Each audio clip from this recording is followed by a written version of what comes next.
Welcome in, everyone. I hope you guys are doing great wherever you're watching from today. We have a very important topic to talk about, and that is President Donald Trump in Saudi Arabia, the Kingdom of Saudi Arabia, reaching a historic economic deal, including military equipment that could avert a larger crisis in the Middle East, could avert a massive war involving Iran. This is great news. You're going to want to hear this. This is a big win for the United States.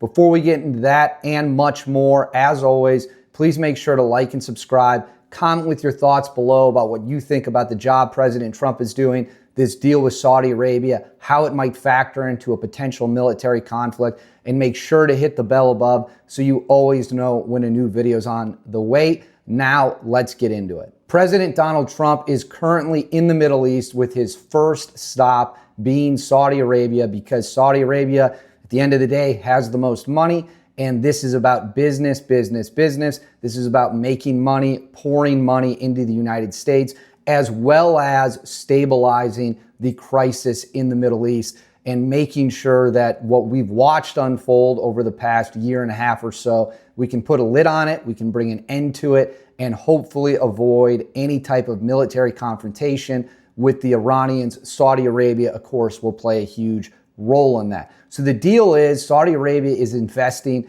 a staggering $600 billion in the United States in return for energy, economic assistance, military assistance. This is a huge, huge, huge alliance. And it goes to show that the power that Saudi Arabia has in the region as the biggest player in the region, the one with the deepest pockets, and the fact that we rely on oil. Saudi Arabia produces a lot of oil, and thus we are very incentivized going back, I believe, to the 1940s when Roosevelt pretty much normalized relations with the Saudis, and we've been close allies ever since. So I'm going to play some footage here of President Donald Trump and the Crown Prince MBS signing these agreements, and then we're going to go into a little bit about the details and how this might help stop a war from starting in the Middle East. Let's go ahead and roll the footage right now.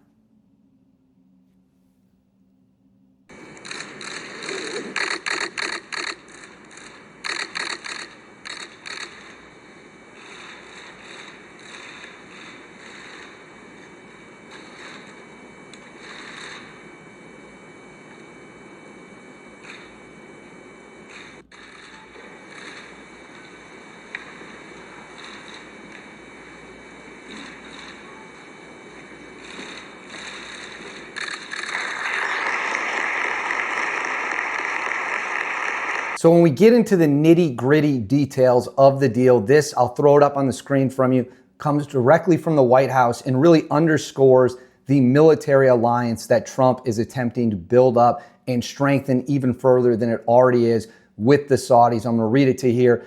Underscoring our commitment to strengthening our defense and security partnership, the United States and Saudi Arabia signed the largest defense sales agreement in history, nearly $142 billion. Providing Saudi Arabia with state-of-the-art warfighting equipment and services from over a dozen U.S. defense firms. The sales that we intend to complete fall into 5 broad categories: Air Force advancement and space capabilities, air and missile defense, maritime and coastal security, border security and land forces modernization, and information and communication systems upgrades. The package also includes extensive training and support to build the capacity of the Saudi armed forces, including enhancement of Saudi service academies and military medical services. This deal represents a significant investment in Saudi Arabia's defense and regional security, built on American systems and training. The United States and Saudi Arabia celebrate these and many other deals today as a result of the growing momentum of the last 4 months. The total package is quickly built to more than $600 billion, the largest set of commercial agreements on record between the two countries. So there you have it. We are selling the Saudis, we are arming them to the tune of $142 billion worth of equipment, gear, training services, communications equipment, information equipment. And that is because we want Saudi Arabia's military to be as powerful and strong as possible. We want it to be a military that could dominate in a potential war. Why is that important? There's a couple reasons it's important. Let's get into that right now. The first reason why arming Saudi Arabia to the tune of nearly $150 billion worth of military equipment is shockingly simple. It is a major deterrent factor. As we've talked about at length here on this channel, the Iranian problem in reaching some kind of deal over their nuclear weapons program or the alleged one, their facilities, making sure they can't enrich uranium to weapons-grade uranium, which then could be used to build nukes. The world is trying to figure this out, trying to reach a deal. The Trump administration is trying to reach a peaceful resolution. The Israelis are obviously advocating for a military strike, which they cannot conduct themselves. They would need the United States to do it. This has led to very tense relationships at the moment between the United States government and the Israeli government. It seems like things are very, very, very frosty, especially after Trump announced that the military campaign against the Houthis was over, when the Houthis vowed to stop shooting at American ships, which it appears that they have, and thus the United States has decided they don't need to bomb them after weeks of absolutely hammering them. So that's the backdrop. Everyone is nervous about a potential war with Iran.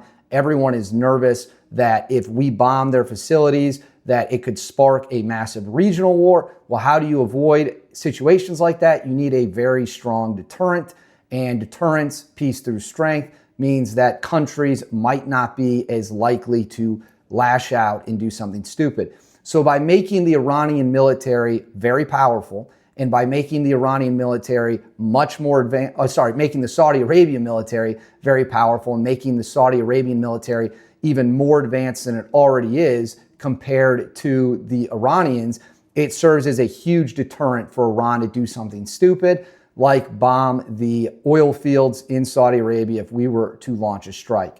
What is the second reason we want the Saudi Arabian military to be so unbelievably powerful? Let's get into that right now. The second reason why it's important for the Saudis to have a very powerful military is so that in the event of a crisis or conflict down the road, 2, 3, 5, 10, 15 years, whatever it might be, the Saudis can stand on their own 2 feet and not have to rely on the United States to come in and save them. So essentially, we're giving them the tools to do the job themselves, and thus, hopefully, the United States won't have to get bogged down in another Middle Eastern disaster, which we've seen far too many times over the past several decades. It's better for these people to defend themselves. That goes for all countries in the Middle East. It shouldn't be on the U.S. taxpayer and the U.S. servicemen to go save these countries whenever there's a problem. We pay for their military. We give them military supplies. They buy military supplies. They should be able to take care of their own problems, defend themselves, fight a war on their own if they have to. And by giving them the tools, which they are paying for, we're not giving to them for free, they are buying American equipment, they hopefully will be able to then fight their own wars. So you have the deterrence of them being strong against Iran. You then have them able to fight a war without needing U.S. troops on the ground, which obviously then stops us from having to send our own blood and treasure to the region. Overall, this is a great, great deal by Trump. The Saudis, while not perfect and certainly have a lot of their own problems, when it comes to military and energy, they are an ally of the United States, and they have very deep pockets that they can then turn around and use that money to invest in the United States. They are unbelievably wealthy as a country, unbelievably wealthy. And because of that, they should have to buy their own shit and pay for their own stuff. And if that comes from them buying it from us, more power to them. They're the strongest country in the Middle East. It's just the fact of the matter. The Saudis are by far the most powerful country in the Middle East. And we would prefer that they continue that power dynamic and not allow a country like Iran or anyone else to do, bad guys, if you want to call them that, to take control. It looked a month ago, like we were racing towards war. Now it looks like we're racing towards peace. And this is peace through strength. It's a part of peace through strength. So I applaud Trump. I think it's a good deal. Let me know in the comments below if you think it's a good deal or a bad deal. Make sure to like and subscribe. Share this video with your friends. And as always, I'll see y'all next time.